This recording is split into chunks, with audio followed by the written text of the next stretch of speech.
found Authentic Business Adventures, the business program that brings you the struggle stories and triumph and successes of business owners across the land. Past episodes of the Authentic Business Adventures program can be found in the podcast link at drawincustomers.com. We are underwritten locally by the Bank of Sun Prairie.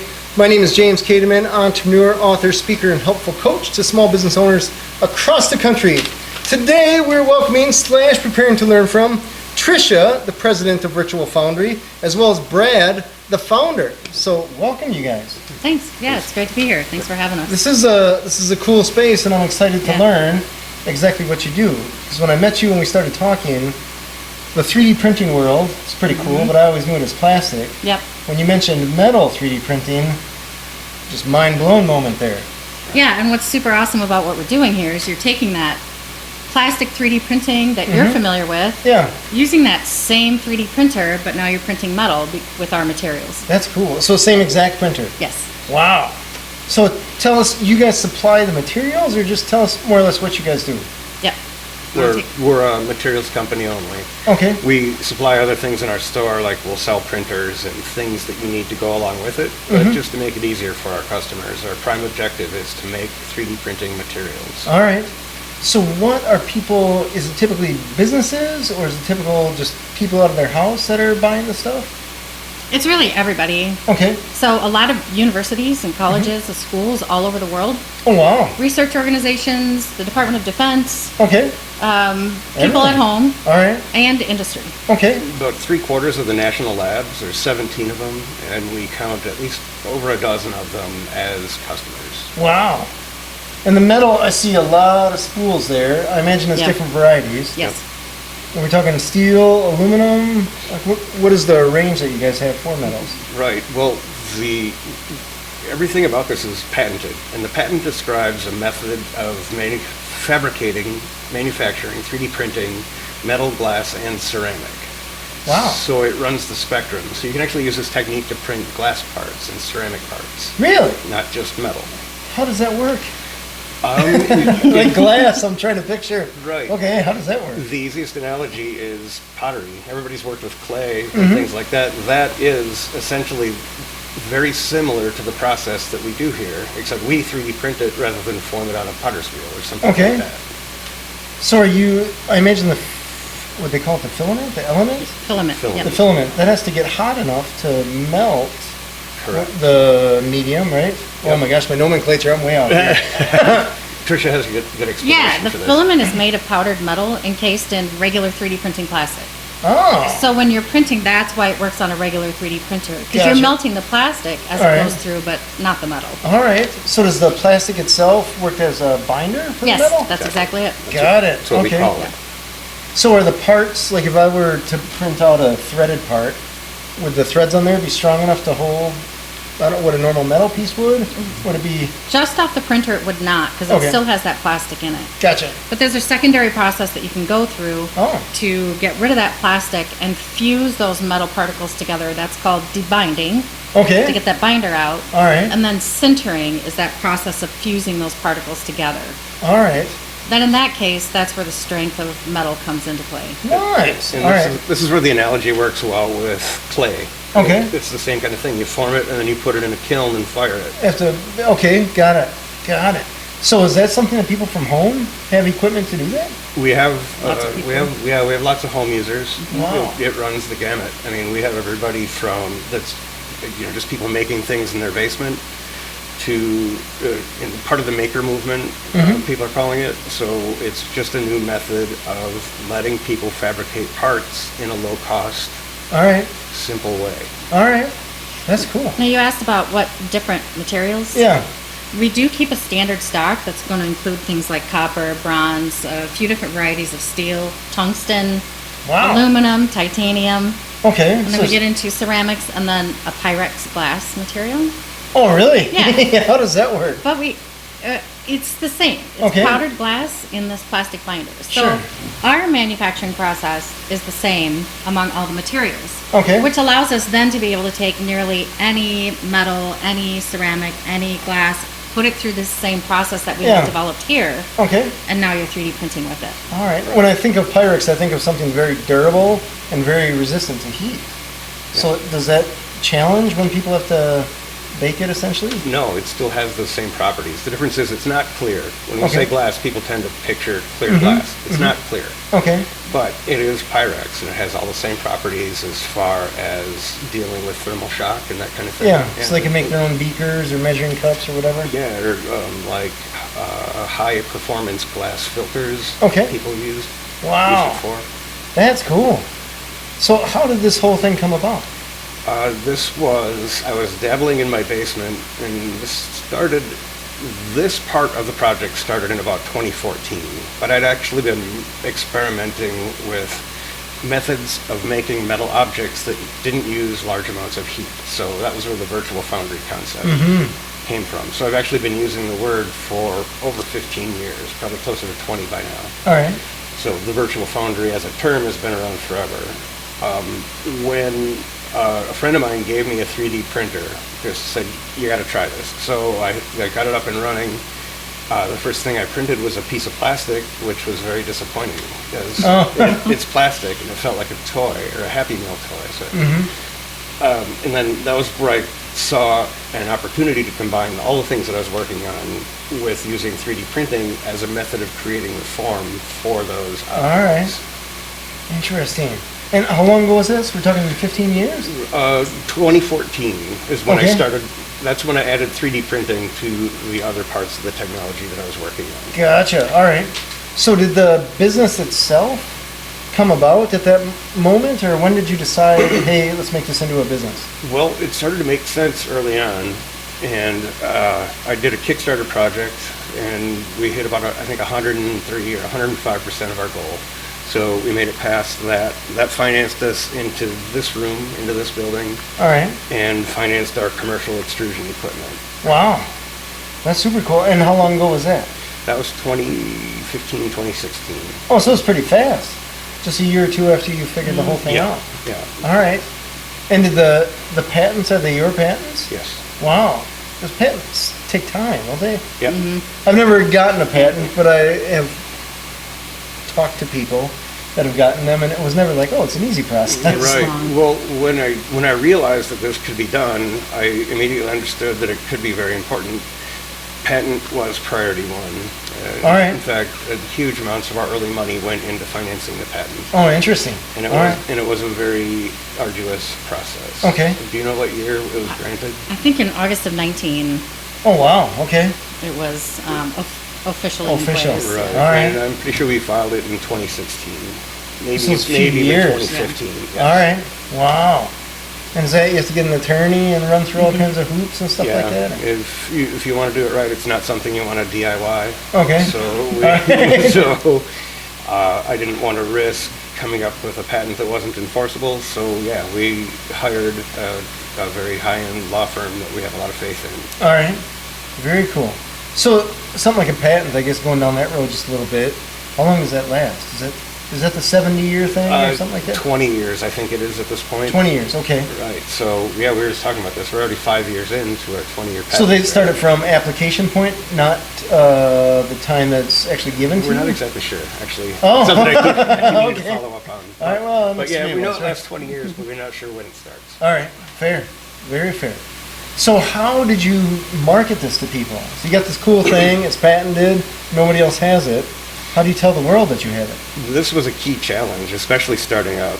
The Kickstarter campaign itself turned into an excellent form of marketing. I was able to get the attention of engineers at Lockheed Martin, things like that. There are people that looked at it and immediately understood it. Most people look at what we're doing and either don't understand what it is, they don't understand why it's important, and from there. So we've gone through a series of phases where initially people, like I would show people parts and they would say that, I don't think you made it that way. You know, they wouldn't believe you? I mean, they didn't come out and say that, but that was the general implication. So it was so difficult to get people to understand that looking back, it's kind of, I'm surprised. It took a lot of tenacity to stick with it. Oh, sure. And this is where Tricia came in. When Tricia joined the company, it was pretty much just a nerd and some friends in a garage. Okay. But sounds like a good band, right? Right. So adding Tricia to the mix added legitimacy to the business side of things, got our billing functioning properly, got all that kind of stuff working, and got all that to make sense. But early on, the inspiration came from the early adopters. So as an example, a group of engineers at Lockheed Martin invited me out to speak at a conference for their engineers. Oh, that's cool. Yeah, this is like a nerd highlight. Right. I got a chance to speak in the Hubble Auditorium to hundreds of Lockheed Martin engineers, and the person that introduced me as the person that's found the holy grail of metal 3D printing. Wow. So this was very inspirational. Yeah. And it got me through a lot of low times. All right. So the people that's pretty cool. So the people that got it. Mm-hmm. The rest of the people either didn't understand it, didn't think it was important, etc. And that was kind of where we segue into trying to deal with investors and people like that. The investors didn't get it. Banks didn't get it. Nobody got it. It's interesting. I've interviewed a lot of people, and I feel like, and just, I guess, looking around business-wise, I feel like the people that are doing stuff with hardware, tangible stuff, have a harder time finding investors than the people with the software, intangible stuff. Yes. Right. Even when the software people have no defined means to bring in revenue. Right. It blows my mind. Yeah, we've seen it repeatedly. Yeah. And especially, I'm like, these are people that have extra cash to throw around at a gamble. Yeah. And when you hear somebody talk and they say, oh, we had a $5 million investment in A series, B series, blah, blah, blah. And you ask a question like, how do you make money? I'm like, oh, we'll figure that out later. That seemed to be one of those like, wait, shouldn't you figure that out in the beginning? Yeah. Tricia and I think we spent a couple of years probably interacting with the general investment community. We did accelerators. We did everything that you can think of when we talked to a lot of people.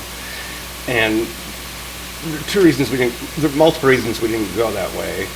One, we really didn't find a situation that felt comfortable for us. And two, they didn't understand. And the people that were into venture capital, they would tell us, they would say that 80% of my investments are going to fail. So the 20% that succeed have to be giant winners. Yeah. And that didn't make sense to us. No, why are you making those bad investments? Right, and why do we have to support your failures? Right. So oh, that's funny. Right. So what they're essentially saying is you're going to win, you're just not going to win huge. I'm investing in all these mistakes that I know are mistakes. Right. Or that are probably mistakes. They were looking for the big win. Yeah, interesting. Which is tough to make when it's tangible. Yeah.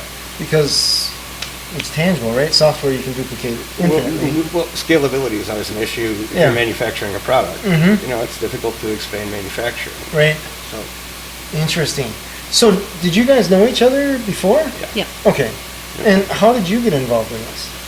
Well, Brad and I have known each other for probably 10 years before I got involved in the company. We both live in Stoughton here. Okay. We were in the same social circle. I've been friends with his wife for quite a while. All right. She would talk about what he was up to. Okay. And I knew that it was special. All right. And I wanted to be a part of it.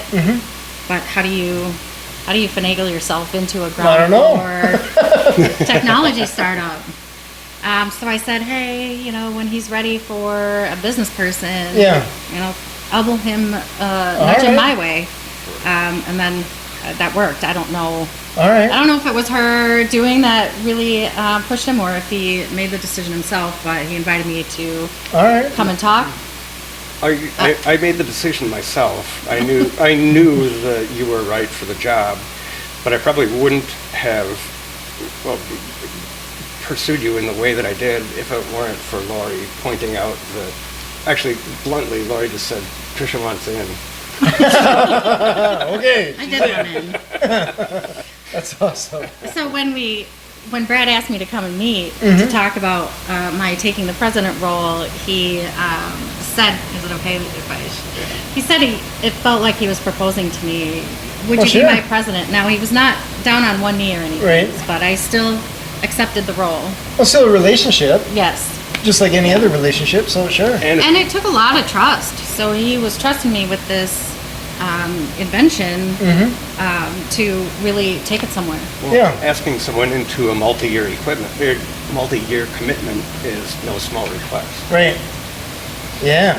So at that time, was it you or did you have employees? It was just me and a couple people helping me here and there informally. Gotcha.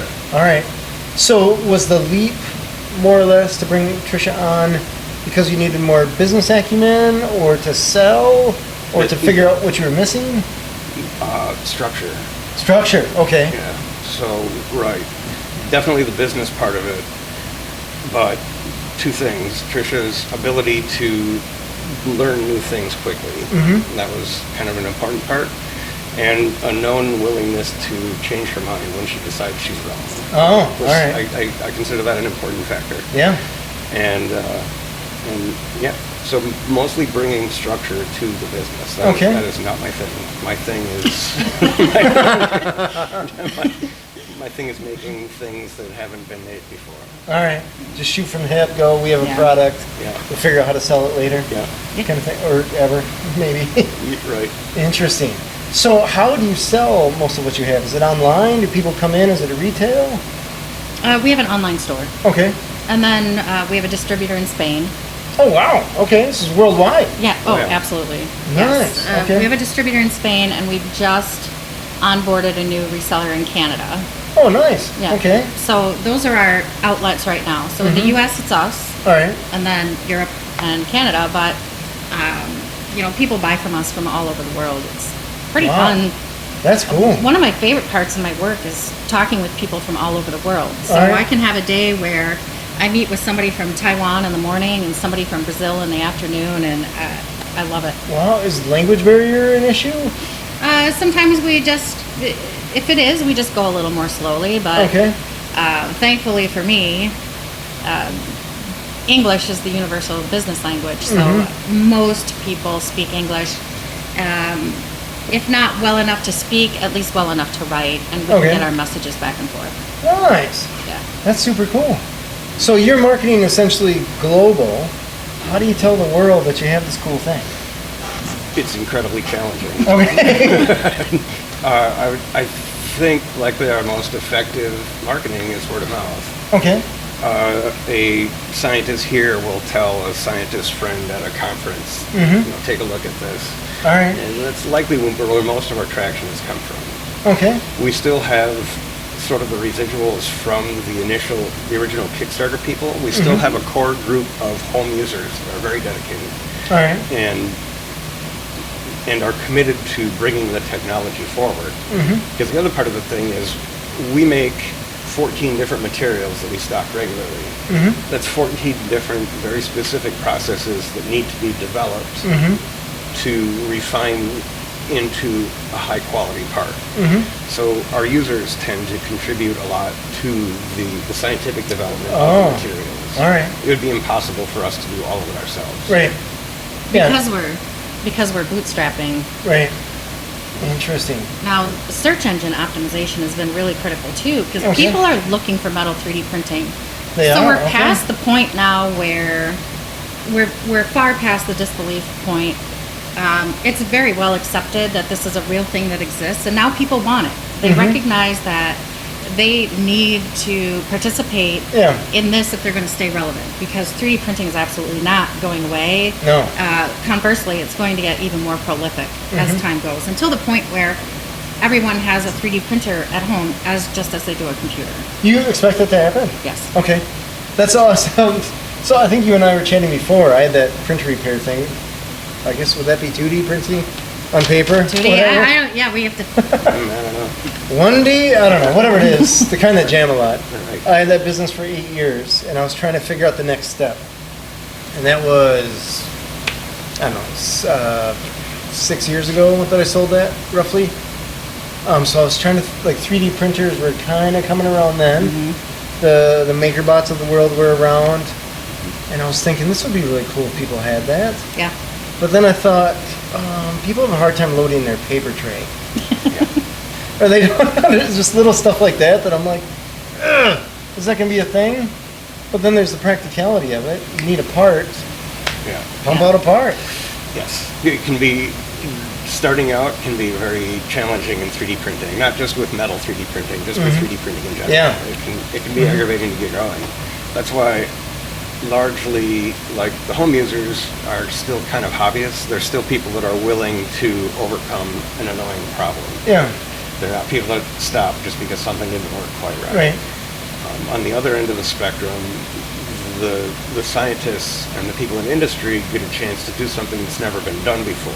So they have a different motivation to focus on improving our products. Gotcha. So let's talk about the metals, because I'm curious about that. You mentioned, I think you said 14 different Yep. types of product. If I'm an engineer and I'm looking at building, let's say, a hinge for a wing or something like that, I don't know. Are they aiming for a specific grade of aluminum or something of that nature? Or is this more or less just to see if it can physically work, and then they use a CNC mill or something like that to produce? Like, what is the engineering? Everything that you just said happens. Okay. All right. So it's more or less up to the engineer to figure out how to take it from an idea. Right. So we have aluminum and an alloy called 6061. Okay. Yep. It's the most common. Yep. But we will make other alloys for people also. Okay. And one thing we haven't talked much about is the custom materials aspect of it. Yeah. This is becoming increasingly common, where someone will call us up and say, hey, can you make this grade of magnesium for us into a 3D printing filament? Wow. And we've shipped these all over the world. We've done it for national labs. We've done it for the NASA Jet Propulsion Lab. And that one was kind of cool because they couldn't tell us exactly what it was, but they promised it wasn't harmful. All right. Anyway, but Now, money's green.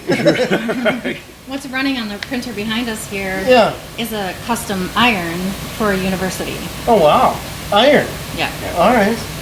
So So I don't know much about the actual mechanics of a 3D printer. I know you got XYZ axis, but there must be some type of a melting filament in there. it's a hot glue gun on a robot. So can they adjust the temperature? Yes. So I imagine for each spool of different material, they have to adjust that temperature differently? A little bit. Most of ours run in roughly the same Oh, they do? Okay. temperature band. You're only melting that plastic that holds it together. All right.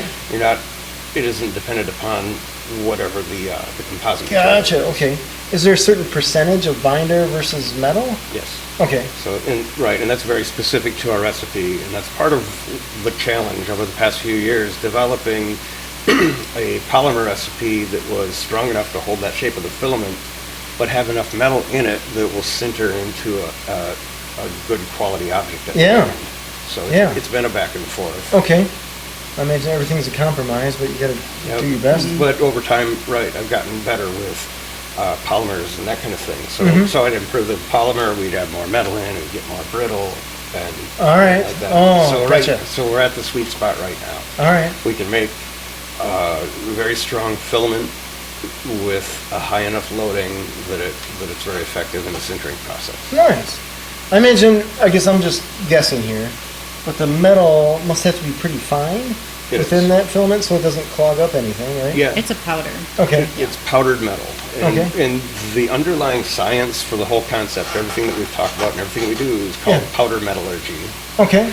And that in itself is a rapidly growing industry, even outside of additive manufacturing. Oh, really? Yeah. All right. Powder metallurgy is also very old. Mm-hmm. Okay. So precious metal clay is very similar to what we're doing, just as Brad was talking about clay earlier. Okay. That's been around forever. Precious metal, you have to help me with that. Precious metal clay is clay with metal in it, Okay. similar to our filaments. Yeah. You're doing the same thing. You're forming it into a shape. Okay. And then you're doing a heat process to it to get. Now, this is where my knowledge of it stops. Right. It's the same, right? You're doing a heat process exactly to it. the same. Clay goes But away. And, the precious metal clay, you can form it like clay, but it's silver. Okay. And when you're done, you'll hit it with a torch or heat it up, and it burns off the binder, and all you're left with is the silver. So the clay actually burns away? Yeah, it's not clay, it's actually rice flour. Oh, gotcha. So Okay. it's that simple. All right. So it's powdered metal mixed with rice flour, Yeah. and people make these fantastic jewelry objects and things like that. Really? And then are they forming by hand, essentially? Yeah, and you can form it by hand, you can extrude it, roll it, whatever you can think of. So you just playing with Play-Doh, essentially. Yeah, or any something shape like you that? can make it into becomes a metal object. All right. And this is very much an extension of that. Any way that you can get our material into a shape, it will be that metal object at the end. Oh, that's pretty So cool. it includes not just 3D printers, but you can get these 3D pens and things like that. So you can freehand metal, which is pretty unique. All right. And you can form it with, a soldering iron and stick. However you can create a shape, you can make it into the metal object. All right. Or you can take little pieces of this and put it in an injection molding machine. All right. And create your metal object that way. Gotcha. Just like you would with plastic, but instead you end Right. up with something that's metal. Yeah. So we're putting it into filament form to enable 3D printing. But this material, it doesn't matter how you form it, All right. you're going to get it into a shape somehow. Yeah. And then you're going to do the heat process where you debind and sinter. Gotcha. Yeah, and we were gathering momentum on injecting this with a plastics injection molding machine. And that was right about when COVID hit. And that kind of knocked that project off. I keep hearing that phrase. Yeah, It's right that's about when when COVID hit. Right. It just changes the world a little bit. Yeah, one of our project leaders on that lost a family member, and so it just kind of shut the project off. Wow. All right. Sorry about that. So tell me, just so that people that don't know necessarily, 3D printer we have going back here. If I'm a do-it-yourselfer, what do I have to throw at money-wise to get started into something like this? The absolute least costly, you can buy this base machine for $650. Oh, all right. If you want to completely lowball, this is the Ender 5 by Creality, and this is the one we recommend for our users. Okay. You go down to the Creality 3, and you can be printing metal parts for about $350. Really? Yeah. Okay. And all right. this is another challenge we've had. When we say 3D metal printing, everyone thinks that it has something, that we've invented a printer or something like that. Oh, sure. So this is something that we are very explicit about. It isn't about the printer. Yeah. We're about the materials. Right. The printing technology is its own thing, and it's improving over time. Yeah. And as that technology improves, it just kind of brings our material with it. Gotcha. So the printer is not the important part. So, it's interesting you say that, because when Tricia first mentioned what she was doing, I was just picturing this oxyacetylene printer thing. Yeah. How does that work? Right. Okay, so it's interesting that you say that. That's cool. Right. It's simplicity. That's This is a very kind of gentle form of metal 3D printing. Yeah. There are other technologies that exist that have beds of metal powder and lasers, or kind of what you imagine probably exists also as a metal printing technology. So 3D printing and additive manufacturing are synonymous. Yeah. There are lots of different technologies that fall under that umbrella, including with metal 3D printing. This is the most accessible. Right. Because you're working with the equipment that you already know. Right. You're using a standard tabletop kiln to do that heat process, so you're not getting into any kind of safety danger zones. with this Gotcha. process. No crazy sparks flying or anything like that. And you have control over every part of the process. Okay. Nice. right. And we're the only option that's under about $250,000. So there's $250,000. Yeah.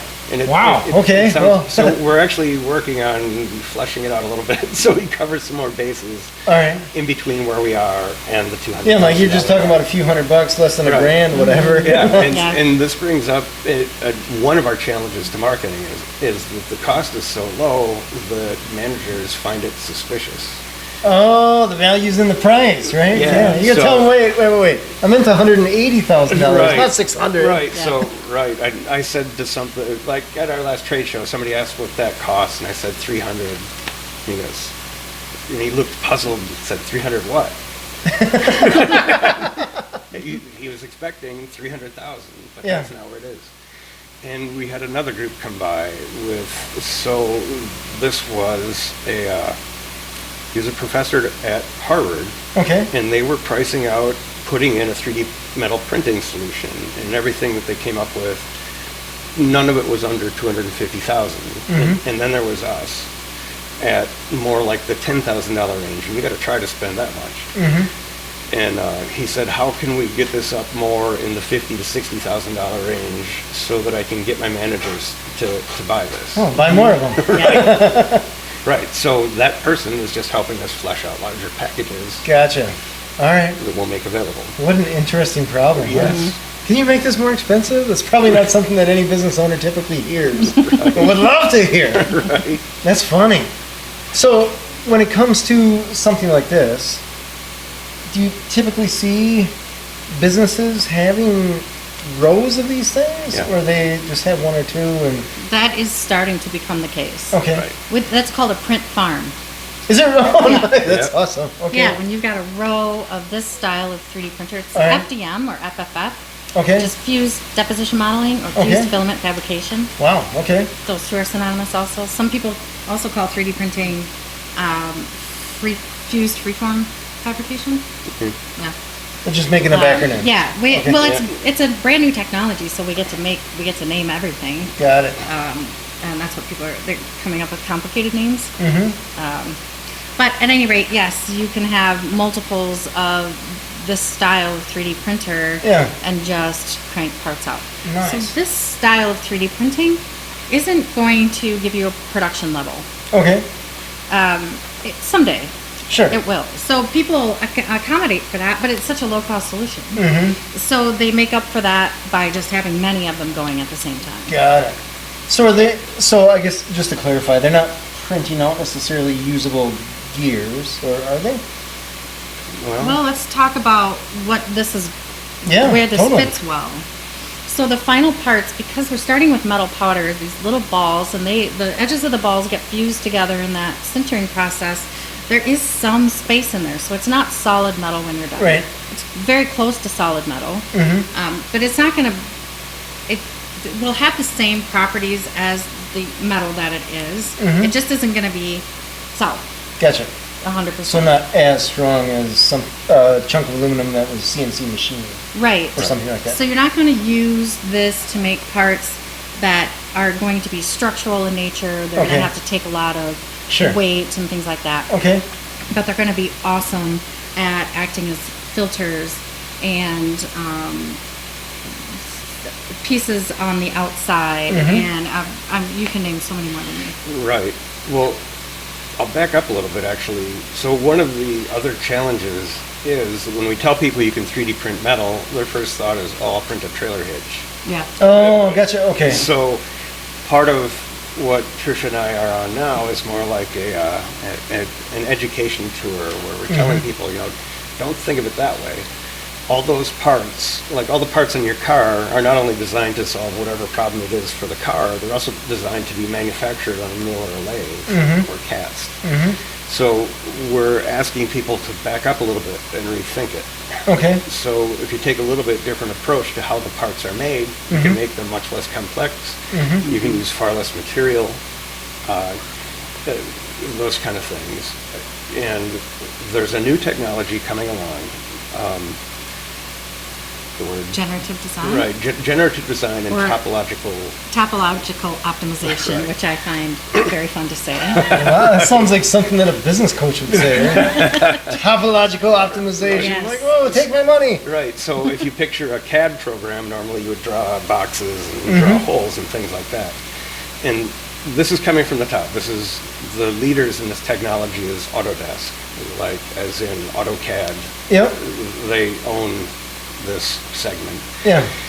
But in generative design, instead you tell it you need support for 100 pounds here, you need support for 50 pounds here, it's going to have torsion on it from this angle, go. And it will grow it like a tree. And the parts come out with these really unique shapes. All right. You'll start to see them now that I've mentioned it. Okay. They're mechanical parts with a very organic look to them. Really? But they're absolutely perfect for our technology. All right. So this is where we're trying to steer people. Got it. Get away from replacing the milling concepts. Rethink it. Okay. Interesting. So I imagine, I'm just trying to picture this. In the case of a trailer hitch, let's say, they're making it thicker, I imagine, on the front and the rear than the sides, I imagine, or something like that. Or where the ball actually, where it goes around the ball, it has to be Right. tougher. Or where the bolts go through onto the trailer? Yeah. Has to be thicker or something like that? I have pictures that I'll share with you. Okay. Maybe you can post them. Sure, yeah. During the video. Yeah. And it'll help it make sense. And is the program itself is coming up with these shapes? It is. So there's not an engineer that's going through and designing this. Right. No. They're just saying, this is what we need from this part, and the computer, or Right. the program pumps out, this is your result. Exactly. And that's the other really interesting thing about the technology is it's taking the skill out of the engineering. Oh, It's a technician that's entering data, All right. saying this is the properties that we need. yeah. The person operating the computer doesn't need to understand stress forces and metallurgy and that kind of thing. You know, that's kind of scary to hear, because every time I watch Terminator 2, I think, they don't have engineers at Skynet. Now we take that away. Oh, boy. Is it 2029? Whatever it is. Doesn't matter. Right. That's interesting. That's kind of cool. Yeah. And it's incredibly powerful, and it's what our technology is the most well suited for, All right. in my opinion. Yes. Yeah. So time is our friend at this point. All right. As we move into the future, Great. our technology becomes more and more relevant. Okay. Very cool. So you mentioned the CAD stuff, and that's one of the things that I always thought, like, that's the roadblock. That's the reason that I don't see a lot of people having stuff like this in their house every day back then. I mean, I can see in the future things will change, where other businesses get involved in just providing CAD drawings. Yep. But where I have, let's say I got one of these at my house, I want to make a part, I got to scan it, I got to get the file, I have to have the program, modify the file to fit, whatever. In all of the learning curve, and then all of the understanding of stresses and mechanics, that all goes away with the generative design. All right. I mean, it doesn't completely go away. I mean, you want somebody that's competent operating the machine, obviously. Right. But it massively de-skills manufacturing design. Okay. I picture something more like a Keurig coffee machine. Yeah, that's not Yeah. a bad analogy. Just Yes. slap the thing in there, push it, I want a cup of coffee, go. Right. Yep. And then that piece of software will generate the files that go on these printers. All right. And then you hit print, and then you have your part. Because I imagine AutoCAD's not the cheapest thing in the world, No. so people aren't going to be paying thousands of dollars a year to print out a coffee mug or Yeah. whatever it is they're trying to print. Yeah, but AutoCAD's ahead of you on this one also. They have a more consumer-oriented product called Fusion 360. Oh, And this goes actually all the way up into massive manufacturing. okay. But they have student versions of it that are very affordable. Really? Okay. Yeah. That's super cool. So for $30 a month, you can run some of the most expensive, most elaborate software in existence. Wow. All right. Very cool. I'm sorry, you were going to say Yeah, something. but you, James, today at home with your 3D printer, you wouldn't have a scanner, first of No. all, because those are pretty expensive for a home user. But there are websites with millions of models All right. already made. Okay. Those are free, All right. typically, and there are other softwares that allow you to modify those models that are free. All right. And the software that you need to tell the 3D printer what to do All right. also can be free. Yeah. So you're getting all of this put All together on the internet to tell your 3D printer what to do. So you don't have to know Right. everything going in, and you're also not going to be able to scan your part. There are companies certainly who can, Okay. but a home user person is not really going to be scanning parts. Got it. Okay. I always thought, man, they could put something on their phone where you just, I don't know, throw it up in the air and take pictures really Right, fast yeah. or something. Oh, it'll come. Okay. Yeah. Yeah, there's a technology kind of like that. It's called photogrammetry.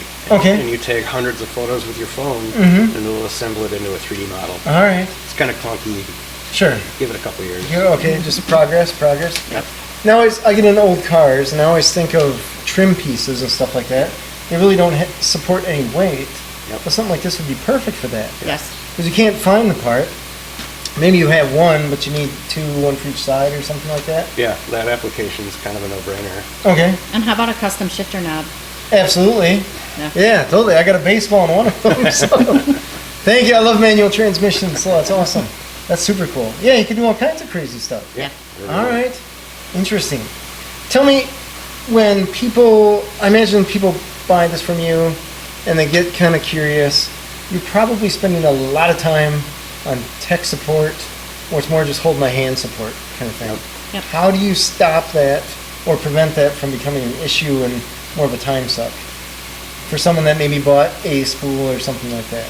Well, we do have a user forum. Okay. So that's Oh, a one. forum. Yeah. Oh, wow. Okay. That's one tool that we use to help people. And we have some users who really communicate with each other quite a bit because they're working on their projects and trying out new things. All right. But also, we have a very strong philosophy of making sure that you're successful.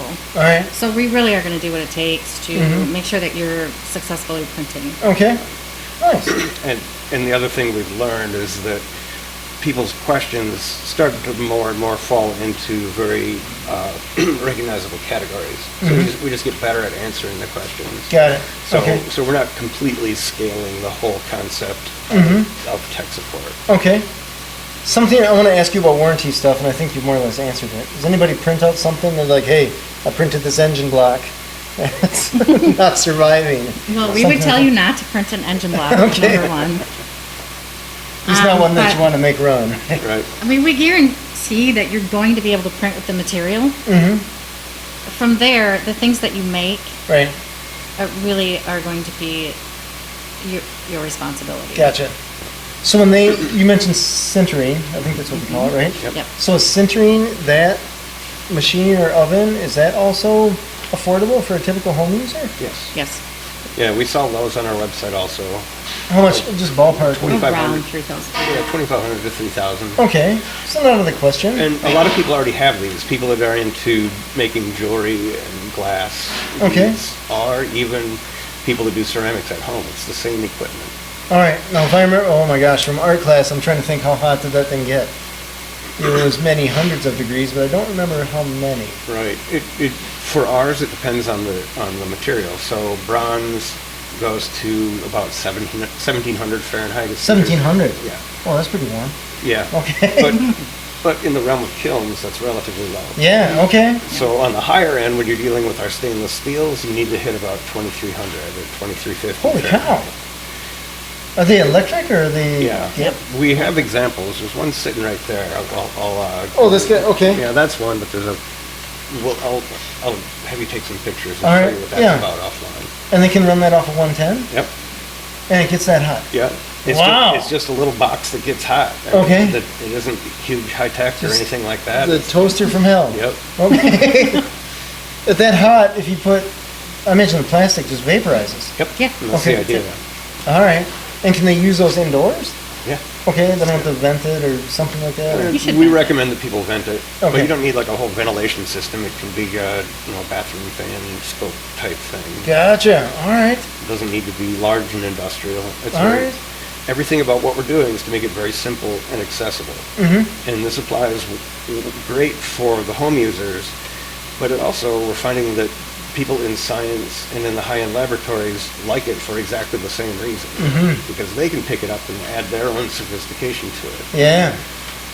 That's cool. What are some of the coolest things that you've seen people make with these things?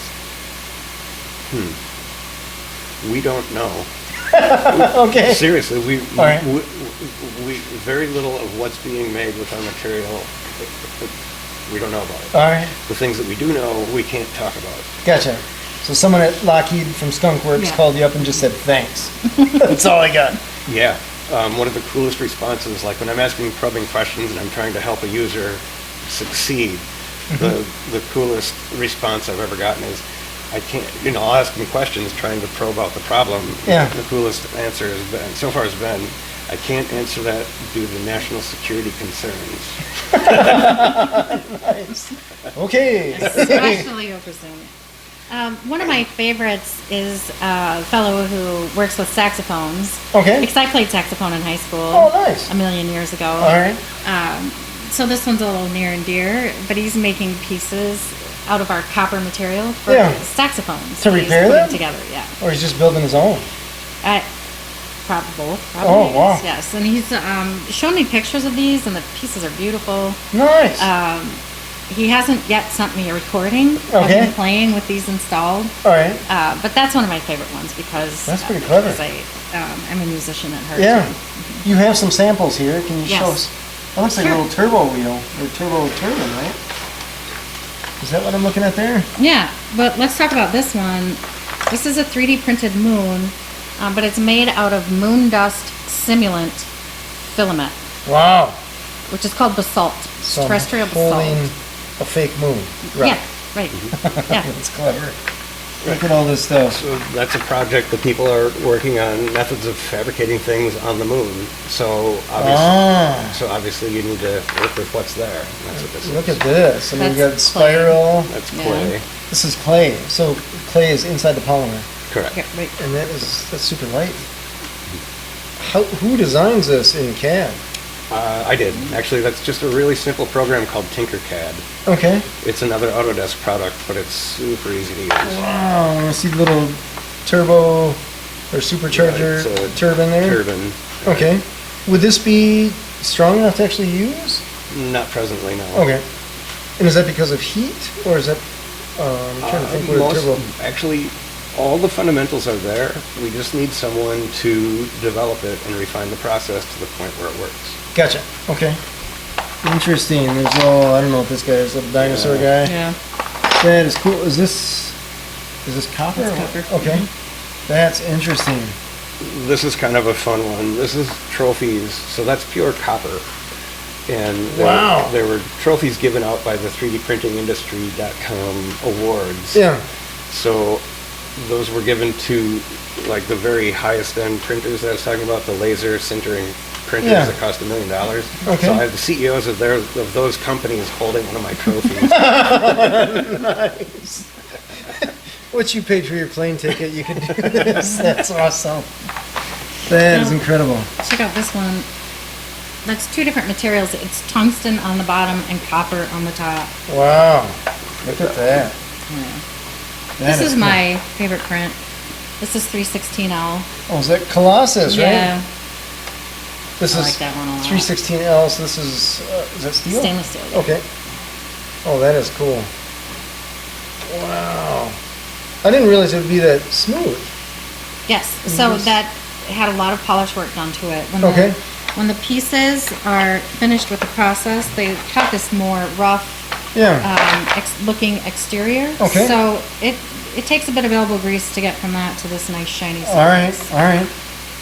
Interesting. Looks That like is Brad super ran cool. away Oh, he's to got get some something more. else. Right. Okay. So, like I said, we ask people to stop and just sort of rethink what they're doing. Yeah. So think of things that you can't fabricate. Holy cow. So that's It's a whole chainmail, right? made out of solid copper. Wow. And that's one 3D print. Yeah. So that was printed all together. So it'd be extraordinarily difficult to fabricate in any other way, but it's very easy to 3D print. Wow. That's a whole new world then. It is. Interesting. I'll give you that. Ooh, I messed this one up here. This one's kind of fun. This is a nut and bolt. The bolt is universally threaded. Oh, it can turn either way? Is that it? Or no? Yeah, you could. The nut is only left-handed, Gotcha. but the same bolt would take a right-handed thread also. Oh my gosh. I just did work on a 40 Plymouth. On either side, they had one side right-hand threads for the wheel studs, and the other left-hand thread. Right. There was a lot of swearing that happened before I figured that out. This would have been much better. You do the opposite of what you Yeah. think you should do. Nobody gets that right. Putting it back together. Oh my gosh, my brain is Lefty- just lefty what tighty. is going on here? I think I can see what's supposed to happen here. Oh my gosh, Lefty tighty. lefty tighty. Oh, there we go. There you go. Wow, that's pretty cool with the hollow or almost hollow there. Right. That's crazy. So who designed that? One of our users. Okay. Is that I just unscrewed it just to make myself so I can totally try. Oh my gosh. There's I think he may have gotten it. There's a website called Thingiverse. And Okay. it's a place where people share models. So you can go out there and search, and there are How cool is that? literally millions of 3D models. That's that use- awesome. that's probably where this came from. Nice. It's definitely where Colossus came from. That one's a ceramic. That is so surreal that you have so many different materials Yeah. that you can print. That is bizarre. And the workflow on the manufacturing side is the same. I mean, they're all the same thing. Yeah. It isn't important to us that they're a different material. Right. Interesting. That's pretty clever. Where can people find you online? thevirtualfoundry.com. Thevirtualfoundry.com. Yes. Awesome. That's easy enough. Yep. Awesome. And they can reach us at info@thevirtualfoundry.com. Cool. Well, thank you so much. Tricia, Brad, thank you so much for being on the show. This is cool. Yeah, thanks for having us. We think it's pretty cool. We're always happy to tell others about it. I was impressed when I was talking to you before. I'm even more impressed now. I had no idea that there was this much going on. So that's cool. So when I come here in a couple of years, where do you expect things to be? Wow. It's a good question. I guess We don't even know how to answer that. The industry that we're in changes so quickly, and the business changes quickly. Yeah. So it's going to be fantastic to see what happens. And nice. We're also what Tricia describes us as industry agnostic. So we're getting traction in everything from aerospace to autos to whatever you can think of. Mm-hmm.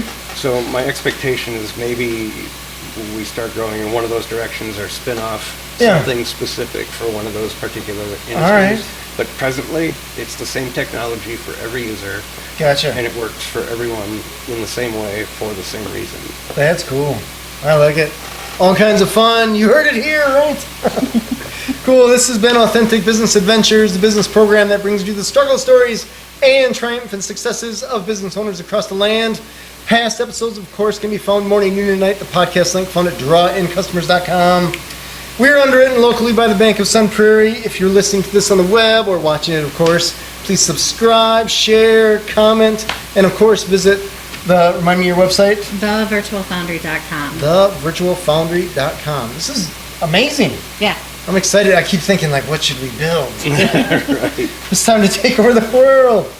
My name is James Kademan, and Authentic Business Adventures is brought to you by Calls on Call, offering call answering and receptionist services for service businesses across the country on the web at callsoncall.com, as well as Draw In Customers Business Coaching, offering business coaching services for entrepreneurs looking for growth on the web at drawincustomers.com. And of course, the Bold Business Book, a book for the entrepreneur and all of us, available wherever fine books are sold. We'd like to thank you, our wonderful listeners, as well as our guests. We have Tricia, the president of Virtual Foundry, as well as Brad, the founder. Visit them at thevirtualfoundry.com. Thank you guys for being on the show. This is super cool. Yeah, thanks for having us. I'm impressed. People got to go out there and build some stuff, right? Right. That's what makes this country great. Thank you for listening. We'll see you next week. I want you to stay awesome. And if you do nothing else, enjoy your business.